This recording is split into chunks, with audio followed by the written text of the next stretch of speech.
ಸಾಮಾನ್ಯವಾಗಿ ನಾವು ಈರುಳ್ಳಿಯನ್ನ ಎಲ್ಲರೂ ಯೂಸ್ ಮಾಡ್ತೀವಿ ಕುಕ್ಕಿಂಗ್ ಮಾಡೋಕ್ಕೆ, ಸೈಡಲ್ಲಿ ಊಟದಲ್ಲಿ ತಟ್ಟೆಯಲ್ಲಿ ಹಾಕೊಳ್ಳೋಕೆ ಎಲ್ಲ ನಾವು ಈರುಳ್ಳಿಯನ್ನ ಯೂಸ್ ಮಾಡ್ತೀವಿ. ಬಟ್ ಮಾರ್ಕೆಟಿನಲ್ಲಿ ಸಿಗೋ ಈರುಳ್ಳಿಗಳು ತುಂಬ ಘಾಟಿರುತ್ತೆ. ಅದನ್ನು ಹಾಗೆ ತಿನ್ನೋಕ್ಕೆ ಕಷ್ಟ. ಅಂದರೆ ತಿಂದ್ರೂ ಆಮೇಲೆ ಸ್ಮೆಲ್ಲು ತುಂಬ ಸ್ಟ್ರಾಂಗ್ ಆಗಿರುತ್ತೆ ಅದರದ್ದು. ಮತ್ತು ತಿನ್ನೋಕ್ಕೂ ಸ್ವಲ್ಪ ಖಾರ, ಕೆಲವೊಬ್ಬರಿಗೆ ಹಸಿ ಈರುಳ್ಳಿನ ತಿಂದರೆ ಗಂಟಲು ಉರಿ ಈ ಥರ ಎಲ್ಲ ಆಗೋಕ್ಕೂ ಸ್ಟಾರ್ಟ್ ಆಗುತ್ತೆ. ಬಟ್ ಈ ಜಡೆ ಈರುಳ್ಳಿ ಇದೆ ಅಲ್ಲ, ಈ ಜಡೆ ಈರುಳ್ಳಿ ತುಂಬ ಸ್ವೀಟ್ ಅಂದರೆ ಸಕ್ಕರೆ ಥರ ಸ್ವೀಟ್ ಇದೆ ಅಂತಲ್ಲ, ಬಟ್ ನಾರ್ಮಲ್ ಈರುಳ್ಳಿ ಇರೋ ಥರ ಘಾಟ್ ಇರಲ್ಲ, ಮತ್ತು ಆ ಥರ ಸ್ಟ್ರಾಂಗ್ ಸ್ಮೆಲ್ಲು ಇರಲ್ಲ. ಈ ಜಡೆ ಈರುಳ್ಳಿನ ನಾವು ಊಟದಲ್ಲಿ ಸೈಡಿಗೆ ಹಾಗೆ ಸಿಪ್ಪೆಯನ್ನು ತೆಕ್ಕೊಂಡ್ಬಿಟ್ಟು ಇದರ ಪೀಲ್ ಮಾಡಿಬಿಟ್ಟು ಇಡೀ ತಾನೇ ನಾವು ಇಟ್ಕೊಂಡು ಊಟದಲ್ಲಿ ತಿನ್ಬೋದು ಸೈಡಲ್ಲಿ.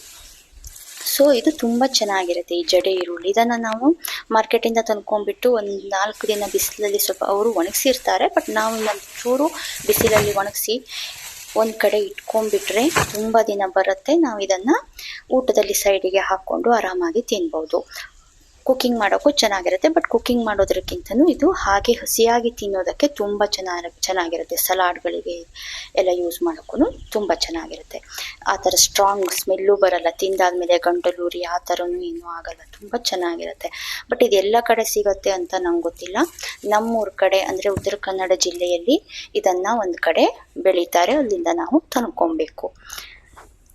ನೀವು ಯಾವತ್ತಾದರೂ ಕುಮಟಾ, ಗೋಕರ್ಣ ಈ ಥರ ಹೊನ್ನಾವರ ಸೈಡ್ ಹೋದರೆ ನಿಮಗೆ ಈ ಟೈಮಲ್ಲಿ ಈ ಥರ ಈರುಳ್ಳಿಗಳನ್ನು ರೋಡ್ ಸೈಡು ತುಂಬ ಇಟ್ಕೊಂಡು ಸೇಲ್ ಮಾಡ್ತಿರ್ತಾರೆ. ಅಲ್ಲಿ ಮಾತ್ರ ಬೆಳೆಯೋದು ಇದು, ಸೇಲ್ ಮಾಡ್ತಿರ್ತಾರೆ, ಅದನ್ನು ನಾವು ತಂದ್ಕೊಬೋದು.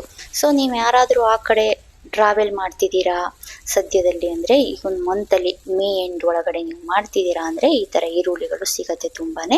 ತಂದಿಟ್ಕೊಂಡು ಆರಾಮಾಗಿ 1 ವರ್ಷ ಯೂಸ್ ಮಾಡ್ಬೋದು. ಎಷ್ಟು ಬೇಕೋ ಅಷ್ಟು ಈ ಥರ ಜಡೆಗಳನ್ನು ತಂದ್ಕೊಬೋದು. ದೊಡ್ಡ ದೊಡ್ಡ ಜಡೆಗಳು ಇರುತ್ತೆ, ಚಿಕ್ಕ ಜಡೆಗಳನ್ನು ಮಾಡಿರ್ತಾರೆ, ತಂದ್ಕೊಂಡು ನಾವು ಯೂಸ್ ಮಾಡ್ಬೋದು. ತುಂಬ ಚೆನ್ನಾಗಿರುತ್ತೆ. ಯಾರೆಲ್ಲ ಯೂಸ್ ಮಾಡಿಲ್ಲ ನೀವು ಟ್ರೈ ಮಾಡ್ಬೋದು. ಯಾರಿಗೆಲ್ಲ ಇವರ ಕಾಂಟ್ಯಾಕ್ಟ್ ಡೀಟೇಲ್ಸ್ ಬೇಕೋ ಅವರು ಕಮೆಂಟ್ ಮಾಡಿ, ನಾನು ಸೆಂಡ್ ಮಾಡ್ತೀನಿ. Thank you for watching.